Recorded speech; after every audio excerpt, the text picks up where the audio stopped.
Welcome to Educare Northeast. So আজি আমি কৃষ্ণকান্ত সন্দিকৈ ৰাজ্যিক মুক্ত বিশ্ববিদ্যালয়ৰ অধীনত হবলগীয়া বিএড সম্পৰ্কে কিছু কথা এই ভিডিঅ' যোগে আলোচনা কৰিম।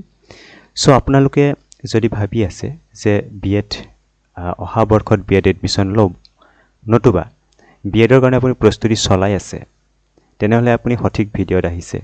এই ভিডিঅ'ত আমি আলোচনা কৰিম যে কৃষ্ণকান্ত সন্দিকৈ ৰাজ্যিক মুক্ত বিশ্ববিদ্যালয়ত কেতিয়াৰ পৰা বিএডৰ পাঠ্যক্ৰম আৰম্ভ হ'ব, এডমিশন প্ৰসেস কেনেকুৱা হ'ব, আবেদন প্ৰক্ৰিয়া কেনেকুৱা হ'ব, ফি টাকচাৰ কেনেকুৱা হ'ব, সিলেবাস প্ৰক্ৰিয়া কেনেকুৱা হ'ব ইত্যাদি যাৱতীয় কথা আমি এই ভিডিঅ' যোগে আলোচনা কৰিম।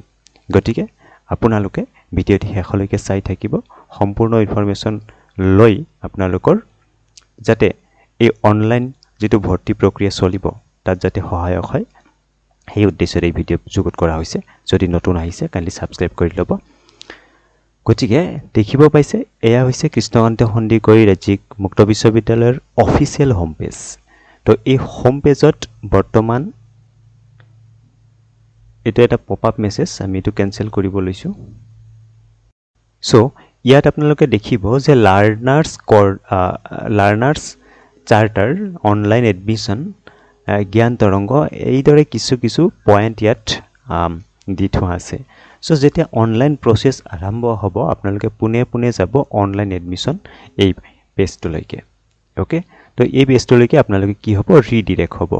সো এই পেজটোলৈ ৰিডিৰেক্ট হোৱাৰ আগতে আমি কেনেদৰে এই প্ৰক্ৰিয়া আৰম্ভ হ'ব সেই সম্পৰ্কে কিছু কথা জানি ল'ম। সো ইয়াত দেখিব পাইছে এইখিনি কৃষ্ণকান্ত সন্দিকৈ বিএড সম্পৰ্কে যেটো কথা সেই কথাখিনি আমি ইয়াত পুংখানুপুংখভাৱে লৈ আহিছো। So you can notice Krishnakanta Hendik State Open University has started BEd in open and distance learning mode in Assam. Applicant may apply online for Krishnakanta KKHSOU BEd admission from here.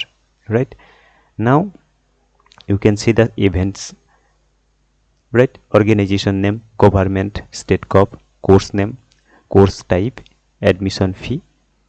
So admission fee eteleke update hua nai, so it will be updated later.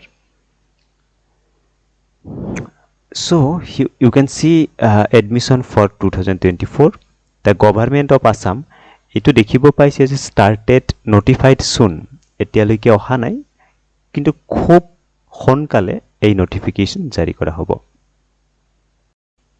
The government of Assam has started the Bachelor of Education in open mode in KKHSOU. The first meeting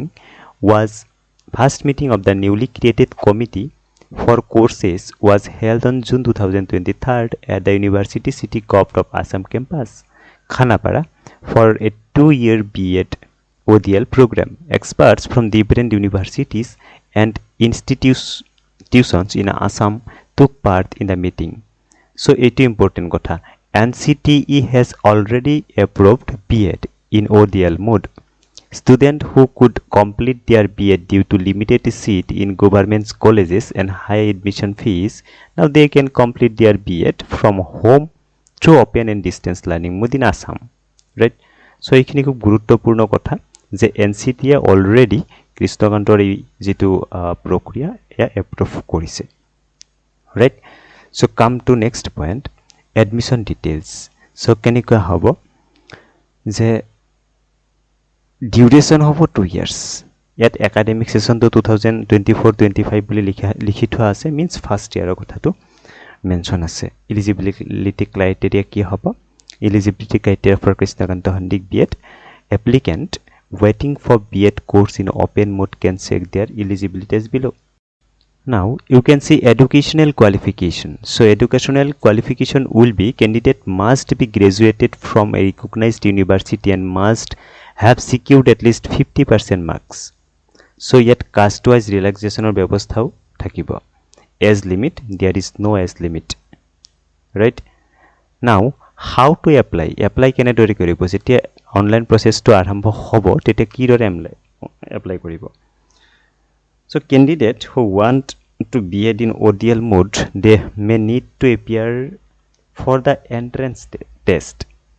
তো বহুত ODL মোডৰ ক্ষেত্ৰত কি হয় এন্ট্ৰেন্সৰ ব্যৱস্থাটো নাথাকে but in case of Krishnakanta Handique ইয়াত এটা এন্ট্ৰেন্স টেষ্ট থাকিব বুলি কোৱা হৈছে for which they may need to sit for the entrance test. It is not confirmed only after the official notification. But যদিও কনফাৰ্ম নহয় আপোনালোকে ইয়াৰ কাৰণে প্ৰস্তুত হৈ থকাটো ভাল যেহেতু এটা হিউজ নাম্বাৰত ইয়াত এপ্লিকেশ্যন পৰাৰ সম্ভাৱনা খুব বেছি আছে নাও আফটাৰ নটিফিকেশ্যন ইয়াত দেখিব পাইছে ইম্পৰ্টেণ্ট ডেটসমূহ কি আছে যে ডেট নটিফিকেশ্যনটো 24 জুলাইত এইটো একচুৱেলি 23rd ওলাইছে নটিফিকেশ্যনটো right so application starting date এইবিলাক এতিয়ালৈকে অহা নাই কিন্তু অনতি পলমে এপ্লিকেশ্যন প্ৰক্ৰিয়া আৰম্ভ হ'ব আপোনালোকে অফিচিয়েল নটিফিকেশ্যনসমূহ চাই থাকিব লগতে যেতিয়া অফিচিয়েল নটিফিকেশ্যন আহিব আমি পুনে এই চেনেল যোগে আপোনালোকৰ মাজলৈ এই খবৰ লৈ আহিম ভিডিঅ'টি ইমান পৰ চাই থকালৈকে ধন্যবাদ